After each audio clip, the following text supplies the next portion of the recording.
Okay, welcome. Session 2, facilitate the rights and needs of clients. I'm recording this for everybody in the class just to remind you. Last week we looked at facilitating the rights of the client's interest. We learnt about human rights and that sort of thing.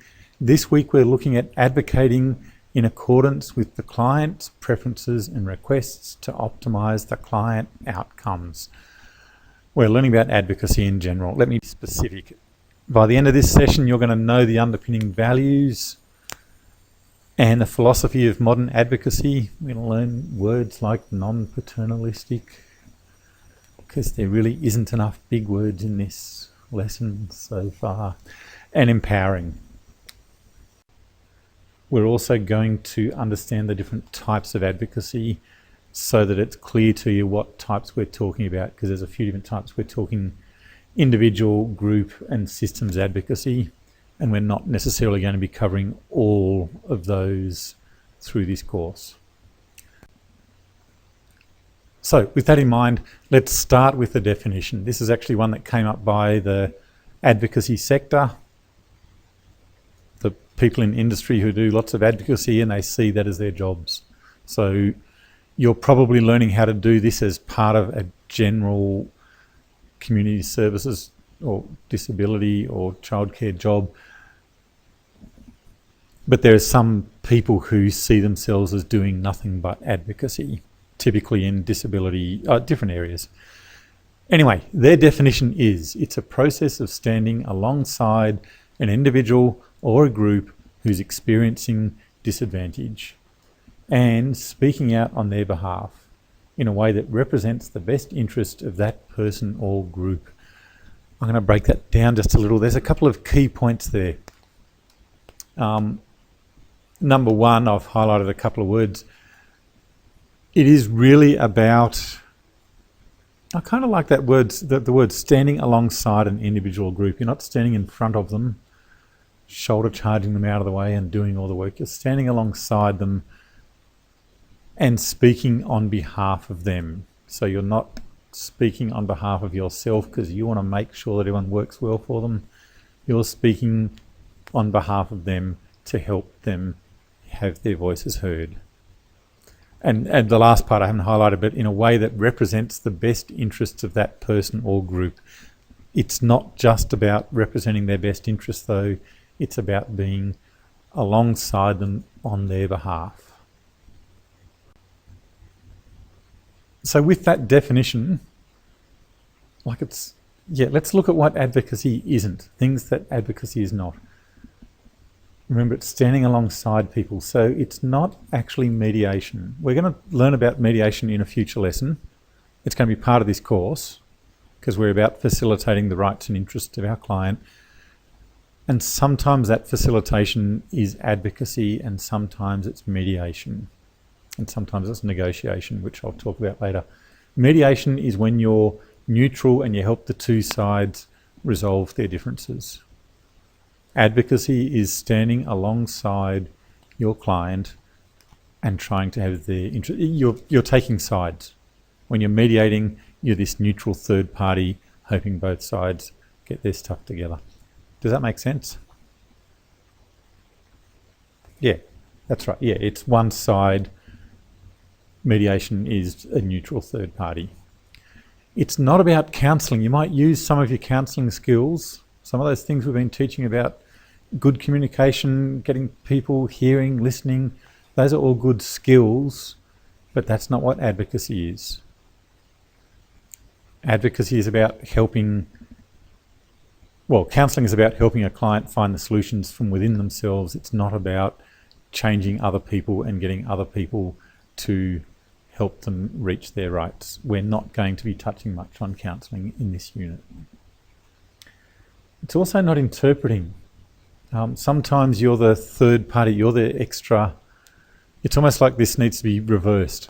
If I was teaching you how to interpret for somebody, I'd need to say, your job as an interpreter does not mean that you're their advocate. When you're an interpreter, you help somebody, a third party, understand what someone's trying to say. So you're still standing alongside your client, but you're not adding your own input. You're just helping them get understood.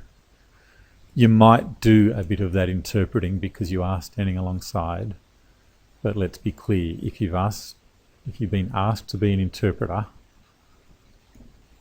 you should be interpreting. If you've been asked to be an advocate, then you should be advocating. So advocacy is taking sides, it's talking on behalf of your client and actively seeking what their needs are and checking constantly that you're reaching them. Does that make sense? Okay, because that'll come up. When you're in industry, you need to think about what your role is, because sometimes you're one of these and sometimes you're one of those, and you need to be clear on what your actual role is, what the client expects you to be. Okay. I want to have a bit of a discussion here. What do you reckon when you've had advocates for you in the past, or when you've been an advocate, or just when you, I don't know, watch too much TV, watch lots of legal shows? Think about it. I want you to form into small groups. Think about what makes a good advocate, what makes a poor advocate. I've put the definition up there on the screen just to remind you what I'm talking about when we talk advocacy. So if people just want to take a bit of time, form into the small groups. Yeah, just.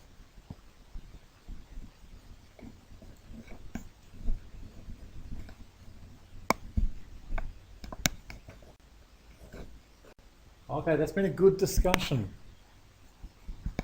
That was a good discussion. We had lots of thought, lots of ideas, and some interesting experiences people have had.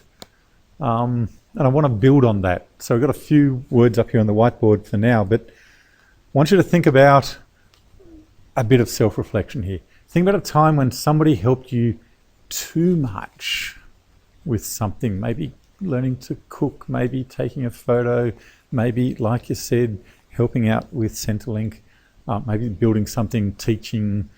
So think of those examples you were talking about earlier with teachers at school and the people at the, was it a community centre? Okay, let's call it a community centre. Think about those different scenarios. How did it feel when they were doing too much? We've discussed this already. We've got a few words up on the board there. Disempowered. What else do we have? You felt weaker. I heard somebody say, yeah, feeling worthless. There we hear it is over there. People feeling worthless because they've been disempowered. That's it. I think I heard the words pissed off mentioned earlier, but I won't put that in the recording because that's a swear word and that would be wrong. So, okay, people felt a bit that way. They felt a bit disempowered, weak, pissed off, because I've said it now. Pissed off, lazy, worthless. How did that affect how you did the activity in the future? Think about that. You were less likely to do it. Thank you. Short, to the point. And how did it affect your interactions with that person in future?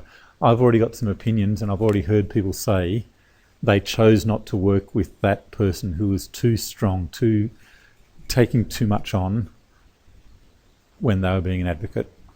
So I might just move straight on. Let's think about some scenarios and we'll decide whether there's been too much of a paternalistic approach. So that approach, I'll put the definition up. So first of all, we'll look at some scenarios. We'll decide whether a paternalistic approach to advocacy was used or an appropriate supportive approach. I don't think it made it to the recording when I defined and talked about paternalism earlier. That's when we're talking about it being a controlling way that limits the other persons, the person being advocated, the advocatee, I guess. It limits the other person's decision-making power. Either way, they're not making the decisions. The paternalistic person is making decisions on behalf of them, not standing alongside, standing in front. Let's look at some scenarios. Number one, John, he has difficulty speaking because of his cerebral palsy. He's being interviewed for a job as a desktop publisher. He goes to the interview with his support worker, Sonia. So cerebral palsy, we've talked about in one of our other classes. It's a physical disability, but it's not an intellectual disability, and it's not an emotional disability. So people who are functioning fine except for their body, in this case, it's affecting his communication. In this case, the employer is clearly getting frustrated by John's slow speech, so Sonia takes over the interview and answers the question for John. Yeah, it's a pretty straightforward, it's being paternalistic. See, it's really easy in a class to say this. It's being very paternalistic, but can you imagine how tempting that was for Sonia? She's the support worker. She's wanting to support him. And it's a job interview. And he can probably do the job. What is it? Desktop publishing. Presumably, well, that's what he's at the interview for. He's trying to prove whether he's the right person for the job or not. The employer's getting frustrated. Sonia gets very tempted. In fact, in this case, she did. She took over and answered the questions for John. This is the paternalistic behaviour that limits the other person's behaviour. And as we said in our earlier discussion, it's going to make John, number one, less likely to want to work with Sonia, and number two, more importantly, disempowered. He's not going to feel confident to do that in future. Let's look at another example. Nadia. She's got an intellectual disability. Not that we know of at this stage an emotional or physical disability. So let's just stick with it's purely an intellectual disability. She's learning about money skills. She's out shopping with Karen, her support worker, for things that she's saved up for. So this has got the potential to be a really empowering thing for somebody who has the intellectual disability. She has saved this money herself, somehow. She's out shopping. Kieran's job there is to help empower. But at the cash register, Nadia is struggling to get the right amount of money. It's a real learning curve for Nadia. Kieran tells the cashier that Nadia is learning to count her money, and then proceeds to take Nadia's money from her and hand it over to the cashier. She was doing so well. She explained the situation to the cashier. So that's good, giving people a bit of understanding, advocating on her behalf, but then she took over. Clearly a paternalistic approach. Let's take a look at another one. Jackson, blind, uses a guide dog for mobility. He's having lunch at a restaurant with his support worker, Tom. Tom quietly reads the menu options to Jackson so that he can make his own choice. There's the definition for those who've forgotten. Excuse me.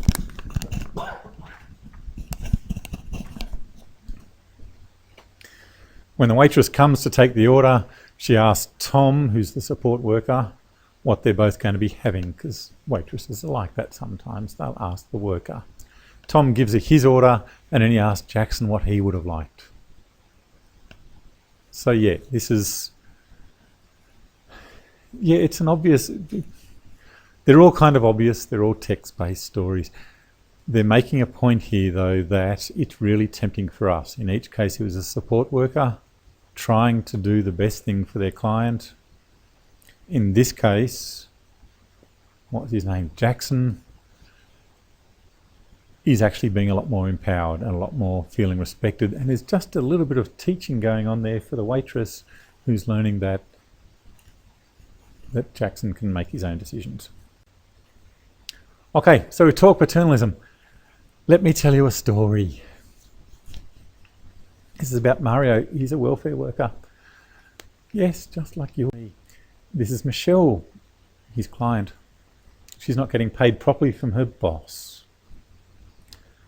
That's the boss. So Mario, gently, using the best body language possible, discusses Michelle's rights with the boss. Standing alongside her, he becomes an individual advocate. He's just working with her at this stage. You're probably going to guess where this is going to come from. After a while, he finds out that he's working with a lot of people just like Michelle, because the boss has not been paying lots of them right. In this case, he's a group advocate. He's advocating on behalf of a group. Nothing rocket science so far. But after a while, he stops and thinks. Always a dangerous thing. And he realizes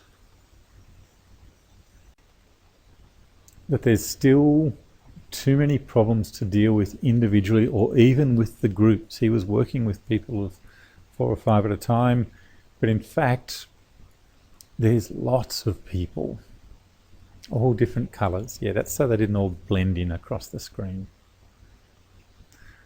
The only people who are getting their needs met are those who had somebody to advocate for them, because basically the system still kind of sucked. There were still bosses who were underpaying, and he had to keep going around on an individual basis or even on a group basis and trying to change it. Here's where it's a little different. He realises that the whole system needs to change. So he puts a bit of work in. He researches what the rules are. He forms alliances with other people who are trying to change the system. He lobbies for the system as a whole to change. He gets some media skill. He becomes a systems advocate. So this is somebody who's not just advocating for individuals or groups. This is someone who's advocating to change, to bring in, to lobbying government to change. Yeah, all of those things. There's a whole stack of them. Changing the way the system as a whole works is the job of a systems advocate. And just to clarify, we're doing CHCADV001, facilitate the interests and rights of clients. That's a Cert 3, Cert 4 unit. It's focused on individual advocacy or maybe group advocacy. Or in some cases, when we go on to do a systems advocacy unit later, that's at a diploma level. So we're not going to focus too much on all of that high-level lobbying advocacy, let's change the system and make it better. That's for another day. But now we know. I reckon we've covered underpinning values, we've had some great discussions, and we've covered understanding the different types of advocacy. Individual, group, systems. That's got us sorted. Take a break, we'll be back shortly, and we're going to be talking about actually how we're going to put this stuff into practice.